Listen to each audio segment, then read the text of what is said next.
Meio-dia, 19 minutinhos, chegou a hora do nosso Quero Saber aqui no JA.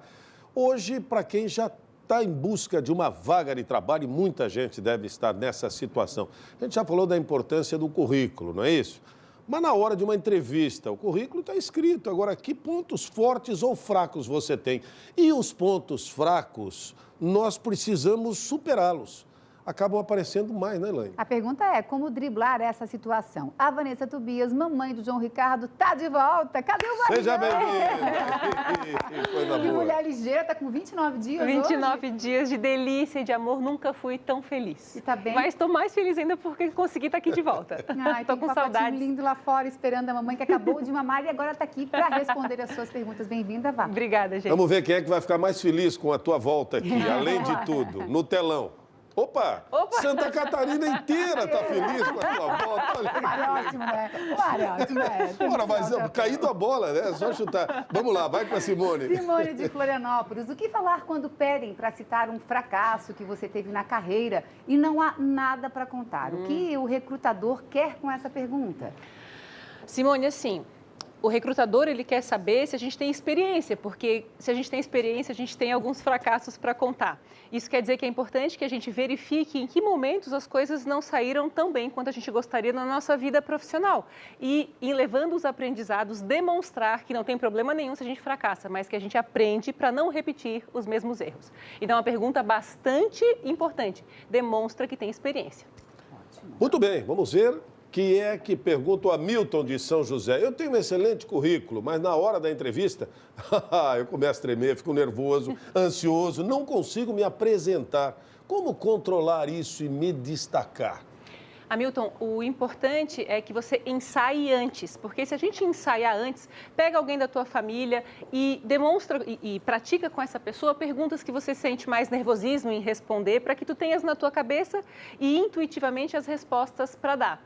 Então, a orientação é sempre pratica bastante, né? E sem problema nenhum que você possa confessar que esse é um ponto que você tem que melhorar, né? Na hora que você faz a entrevista, fala, cara, eu tenho um currículo tão bom, mas uma das coisas que eu preciso me desenvolver é a questão do nervosismo. Eu tenho que procurar, de repente, um curso de comunicação, um curso de oratória, para que eu possa desenvolver esse traço que muitas vezes impede que o meu currículo se destaque. Eu li hoje de manhã, quando a gente assume um fracasso, fica mais forte, então, né? Se eu descubro qual é a força do elo mais fraco e demonstro consciência sobre isso, o próximo passo é uma ação para conseguir anular essa dor. Maravilha, consciência dos limites. Contigo de novo, Fechar, então, gente. tá? Obrigada. Obrigada, meu amor. E agora nós vamos voltar a falar sobre como lidar com os seus pontos fracos na hora de disputar uma vaga de trabalho. Elaine Vargas. Chegando aqui para você, Vanessa Tobias, mais perguntas no nosso telão. Fabiana de Lages, quando um recrutador pergunta por que ele deve me escolher em vez de outro candidato, eu nunca sei o que responder. Fabiana, e essa é uma pergunta que nem deveria ser respondida mesmo, porque ela tem uma pegadinha, né? Ela te incentiva a entrar em uma competição que eventualmente você não precisa entrar. Então você pode dizer o seguinte, eu me esforço ao máximo, serei uma pessoa comprometida, acredito que tenho as características para essa vaga, mas entendo que a empresa vai ter a competência de escolher de fato a melhor pessoa. Desejo que seja eu. Cuidado para não entrar em concorrência sem a necessidade de demonstrar esse traço. Eu sou bom, é isso? Eu sou bom, tenha eu gosto, cuidado né? com isso. Quero fazer, mas cuidar com a concorrência desnecessária. Bom, Temos dicas aqui, você né? trouxe dicas. Trouxe Dicas de mamãe agora. Apaixonada. Como lidar com os pontos fracos na disputa por uma vaga de trabalho? Reconheça os pontos que precisam ser melhorados. Então, tenha autoconhecimento e é importante que a gente saiba quais são esses pontos. Mostre um plano de ação. Como assim? Olha, eu tenho alguma dificuldade para escrever, mas eu estou fazendo um curso de escrita e estou lendo bastante. Estou lendo o livro A e B.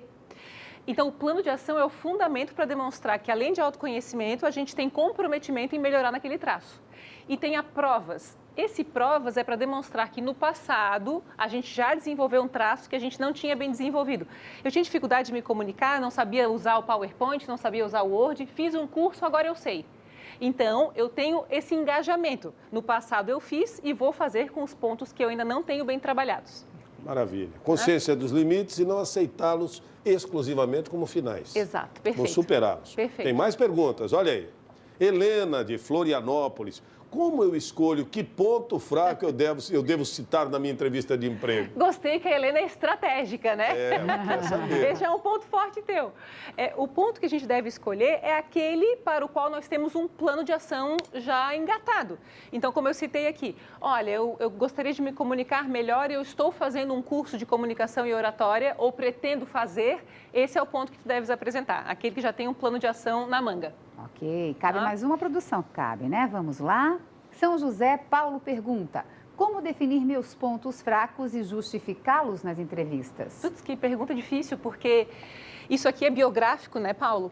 Quer dizer que quando eu conheço os meus pontos fracos e eu inventario quais são, é porque eu observo, eu faço um processo terapêutico, eu estou realmente engajado em descobrir quem eu sou. A justificativa para um ponto fraco tem relação com a nossa criação. Então, vale a pena citar um pouco da tua história, contar a tua biografia, quem é teu pai, a tua mãe e contextualizar. Inclusive, essa é uma pergunta comum hoje em processos de seleção. Quem é seu pai, quem é sua mãe, o que fazem seus irmãos? Porque a pessoa que está entrevistando quer saber o contexto de origem para compreender se, de fato, historicamente, a gente tem as condições de estar naquele lugar, naquele trabalho. Nós somos um conjunto, né? Nós somos um conjunto, uma história. Daqui a pouco a gente chama de novo. Obrigada. E nós voltamos para a última rodada de hoje do nosso Quero Saber, falando sobre pontos fracos na hora de tentar uma vaga de trabalho, especialmente na hora da entrevista ali. Quem conseguiu vaga aqui para fazer pergunta agora? Vamos lá. Patrick de Florianópolis: às vezes eu fico em dúvida na hora de me preparar para a seleção. Quais seriam os pontos fracos mais comuns? Legal. Patrick, tem dois tipos de pontos fracos, que são pontos a melhorar, na verdade, né? Os técnicos e os comportamentais. Quando a gente fala de um ponto fraco técnico, é a gente não ter a habilidade técnica, ou seja, suponhamos que a vaga seja para a área financeira e você precisa usar o Excel para isso. E você não sabe mexer no Excel, é um ponto que você tem que melhorar para conseguir aquela vaga. Então, é importante conhecer quais são os pontos técnicos que a gente precisa desenvolver. Aí, tem os pontos comportamentais. Eu sou uma pessoa bagunceira, eu tenho dificuldade com processos, eu preciso reconhecer traços que estão nos meus hábitos e que são esses que acontecem muito. A pessoa, às vezes, é contratada para uma área de processos e de repetição de atividades e ela não consegue fazer isso porque a personalidade dela não foi desenvolvida. Isso aparece com muita frequência. Então, eu preciso confessar para a gente não enganar quem está entrevistando a gente e também não se enganar de que a nossa personalidade vai ser diferente assim que a gente entrar na empresa, porque a gente não muda muitas das nossas habilidades, não são pontos a melhorar, são características nossas. Né? Tem mais algumas dicas? Temos hoje as dicas dos livros e dos Livros filmes. e filmes. Opa, vamos lá.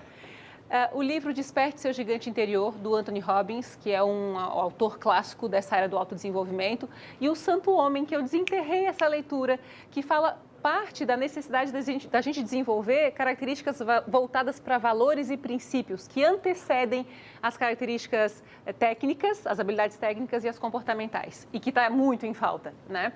E os filmes, o Rudy, Os Sonhos Nunca Morrem, e Intocáveis, que mostra o quanto a gente confessar e aceitar quem a gente é ajuda na hora de uma contratação. Intocáveis é o francês, o mais recente. O filme francês, o mais recente. Maravilhoso, maravilhoso. Muito bom. Temos mais perguntas aqui. Legal. Charles de São José: existe treinamento para as entrevistas de emprego? É verdade que o corpo fala nessa hora? Olha o Pierre aí, ó. São duas perguntas diferentes aqui, né? Existe treinamento. O importante é que a gente sempre consiga se desenvolver. Claro que fazer um treinamento voltado para entrevistas vai ajudar. Você vai encontrar, inclusive, na internet muito sobre isso. Mas sempre estar comprometido com o teu autodesenvolvimento vai te preparar emocionalmente para as entrevistas. Você vai ser seguro, a tua autoestima vai ser alta. Fala, não, eu estou sempre estudando, então eu vou sempre ser competitivo. E né? o corpo fala? E o corpo fala sempre. Né? Muito embora haja confusões sobre a linguagem corporal, a gente anuncia se está mentindo sim, a gente gagueja mais, a gente fica mais nervoso quando tenta ser diferente daquilo que a gente é na verdade. É importante não criar um personagem, Não né? cria personagem, seja honesto, isso funciona um monte. Vá, foi tão bom te ter de volta. Eu tô Agora bem tem que feliz. trazer o João aqui no próximo, para a gente conversar com ele também. Combinado. Eu acho que eu volto no quarto bloco hoje. Ah, é? Então tá. Para falar das dicas de emprego lá. Então tá. Já a gente chama a gente de se volta. fala de novo. Perfeito. Valeu. O Quero Saber volta amanhã aqui no Jornal do Almoço. A nossa conversa será sobre o seu direito na hora de fechar uma empresa ou romper uma sociedade, uma situação difícil. Vamos receber um advogado que vai dar orientações e, claro, tirar suas dúvidas E aí, você tem alguma dúvida? Tem alguma pergunta sobre esse tema? Então manda para a gente a partir de agora, ó. 48996334567.